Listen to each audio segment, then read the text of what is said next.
When you get who you are, and when you get how who you really are feels, and when you start tuning yourself to that feeling, you will begin to be a vibrational match to who you really are. And do you know, when you're tuned in, tapped in, turned on, when you are offering the vibration that comes from the core of your being, your power of influence is so huge that others who are watching you are amazed at the confidence and power with which you move through life.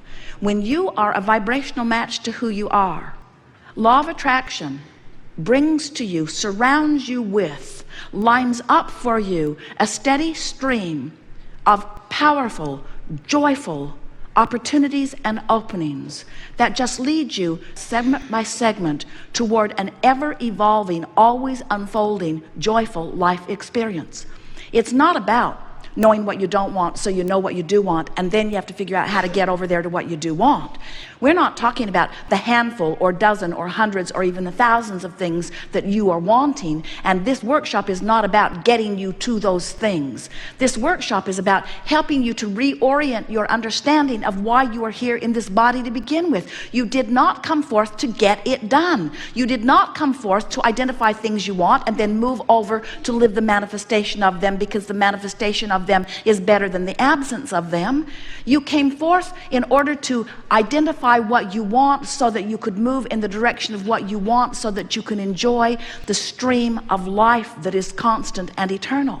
You want to be in the flow of who you are, not bucking the current. Law of attraction and its response to this powerful you that you have become creates a current that feels to you like a river or stream that is always moving in the direction of that which life has caused you to become. And when you let yourself go with that flow, you feel those emotions that you describe as positive emotions. But when you're turned upstream in opposition to that current, you feel it in your body. You feel it in every fiber of your being. You feel it because you're not letting yourself be who you are. And that contradiction in energy tears you apart. It makes you miserable. It messes up your body. It ruins your life to some degree. It keeps you from being who you are. Now, when you croak, of course, that all ends, because when you croak, we love that disrespectful word. Since there is no death, we try to be as disrespectful of it as we of your idea of it as we can. When you have what you call your death experience, your croaking experience, you stop beating the drum of all of the things that you've been worrying about in your physical form, and the vibration of who you are becomes dominant, and in one fell swoop, you become the being that all that you have lived has caused you to become. But we are wanting to submit to you that you do not have to croak to have that happen.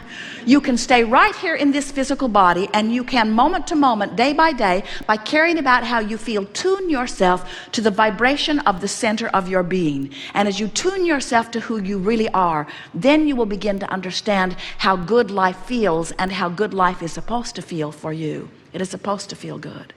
We want you to understand the power of this river and the fact that it's not Disneyland and we cannot turn this river off.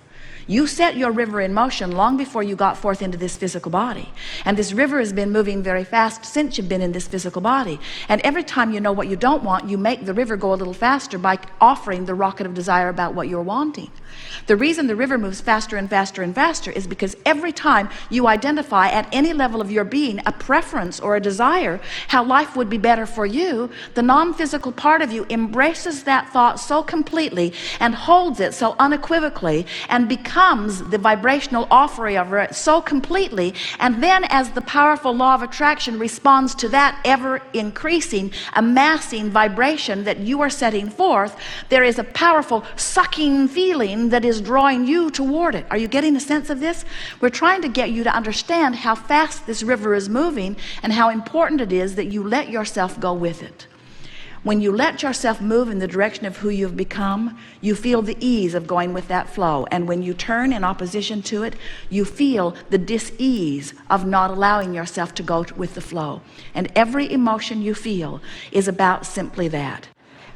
Whatever you're living, whether it is about your body or whether it is about your relationship or whether it is about your money, no matter what it is about, Whatever you're living is only a temporary, in the moment indicator of your temporary, in the moment vibrational offering. That's all it is. The only problem is you don't know that your vibrational offering is temporary because you've been speaking those words for so long, they're stuck in your vibrational craw. You've been telling the same story for so long, you don't know any new stories. Somehow you got convinced that you should tell it like it is. Now let's play that over, what we were just saying.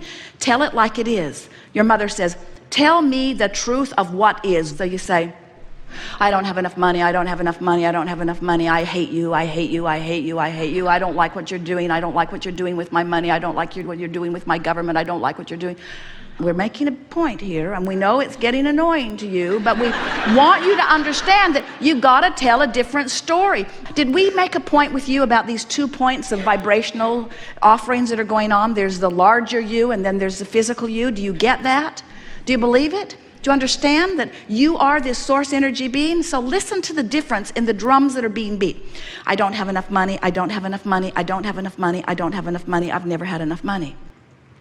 There's plenty of money, the money is here, the things are lined up, the resources are in place, circumstances of event have been arranged, the money is here, the money is here, look over here, look over here, look over here, look over here, look over here. Now we want to depict the emotional difference. I don't have enough money, I don't have enough money, why don't I have enough money? I'm so sorry that I don't have enough money, what have I done wrong? I should have known better, they should have known better. There's plenty of money, nothing has gone wrong, everything that you want is lined up for you. Whenever you're ready, it's right here for you. There's nothing you need to do, you've done all the work, all you need to do is relax and allow what you want to flow into your experience. You want to begin to listen to the drum of the source within you. You want to listen to the call of source. Source is calling you in the direction of what you want. And the way you know that you're moving in the direction is because things start lighting up for you, meaning that they begin feeling really, really good to you.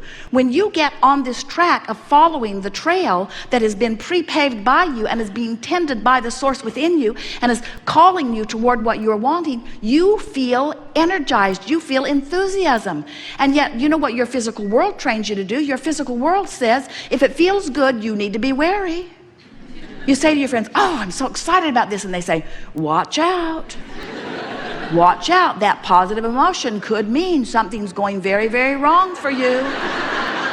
I've known other people who were positive and bad things happened to them. I think you better play it safe. I think you better stay right where you are. I know he beats you, but he makes a good living. And what we're wanting you to understand is the way you feel is everything, because the way you feel is your indication of whether you're closing the gap between who you're letting yourself be and who you really are, or whether you're widening the gap. And you're going to get so that you can feel statement by statement, whether it's downstream or upstream, downstream or upstream. The downstream statement always feels like relief. It doesn't always feel like sunshine, lollipop, and roses. It doesn't always feel like the best feeling thing that you've ever felt, but the downstream thought from where you stand always feels better than the upstream thought. You can always tell the difference between something that feels a little worse and a little better, a little worse and a little better. So often a gathering like this leaves you with the impression that you need to get over here into these good feeling emotions, and you have been so sick to your stomach of positive people for so long, the idea of being one of them is abhorrent to most of you. In other words, nothing is more annoying than to see someone happy when you're not. Nothing is more annoying than to see someone living the life you want to live when you're not living it. And even worse, crowing about it. Oh, let me tell you how good my life is. Let's not go there, you say. What we want you to realize is we don't want you to compare yourself with anybody else. We just want you to have an awareness, a comparative awareness of whether this thought that you're thinking right now is upstream or downstream. And you know why? Because this thought that you're thinking right now is your point of attraction. This is the thought that you're thinking right now that your life is becoming the indicator of. But there's this one little thing that we need to tell you. You probably already know it. There's a buffer of time between you offering a vibration and it manifesting. More than 99% of every creation is completed by you vibrationally before the evidence begins to show. So you can be turned in the downstream direction for a while before you begin to see the evidence of it. And that's what makes you not know. You want instant manifestation. Can you imagine Jerry and Esther on the river with their guide, telling him, oh, we like instant manifestation, so we don't want to take all the time to ride down the river. Put our boat back on the bus. Let's drive down the canyon, be a lot faster. Put it in a few hundred yards from where we're going to take it out. We'll just be done with this. And he would say, I thought you wanted to ride on the river.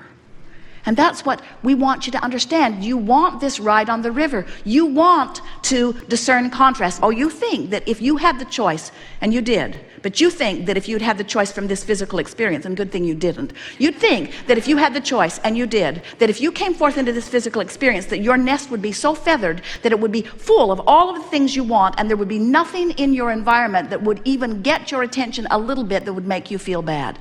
Many of you as parents try to do that for your children, and you deprive them temporarily of the contrast that they came to live. You said, I'll go forth into the contrast, and from it I will be able to discern what I prefer, and that will be a wonderful thing, because when I know what I prefer, I'll hold it in my vibrational countenance, and then the law of attraction will bring it to me, and then I'll have a new platform from which to prefer, and I'll hold it in my vibrational countenance, and law of attraction will bring it to me. So from this buffet of life, I will extract from it the things that I most prefer, and out of it I will carve out the perfect life for me from my personal perspective. But instead, you got here, and there were so many other dysfunctional people around you who had already lost sight of their own guidance system, who said to you, most of you, I am a very conditional lover and liver of life, which means good conditions make me feel good, but bad conditions make me feel bad. So these are the rules for the good conditions that I need to extract from you. And since you're in my life, I'll be looking at you quite a lot. Since I am your employer, or since I am your mother, or since I am your father, or since I am your teacher, I have been assigned the task of looking at you. And when I look at you, I want to feel good, which means you need to perform in ways that make me feel good. I don't want you to be selfish.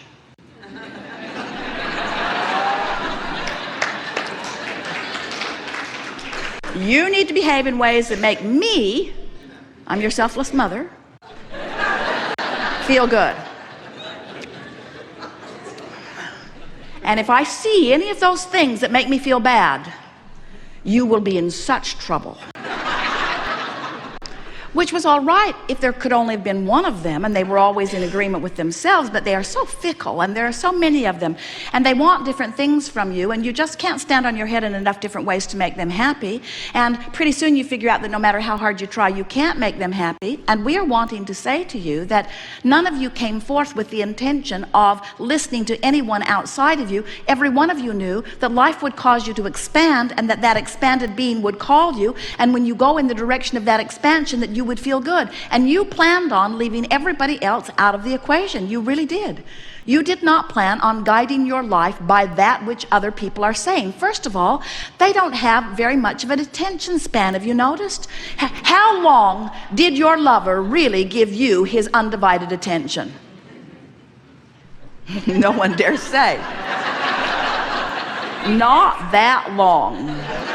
Not that long. How long did your mother give you her undivided attention? Not very long. Nobody can do it, because nobody is born to be the keeper of you. They are all born to be the creator of their own experience. And we think that the greatest hypocrisy, the thing that has caused you the most trouble, is that they tell you that you are important to them, but the bottom line is how they feel is what's most important to them. So they keep trying to guide you and your behavior by what makes them feel good.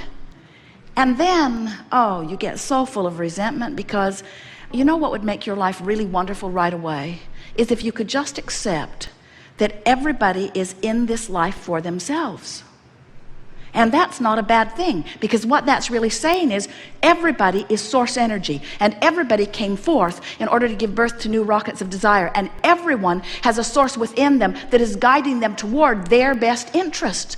So imagine what a wonderful world that is if everyone has their own personal guidance system, and it is source, and everyone is being called toward the improved life experience, and everyone, or even most of them, or even some of them, are hearing the call and moving toward it. Can you imagine how magnificent this world would become?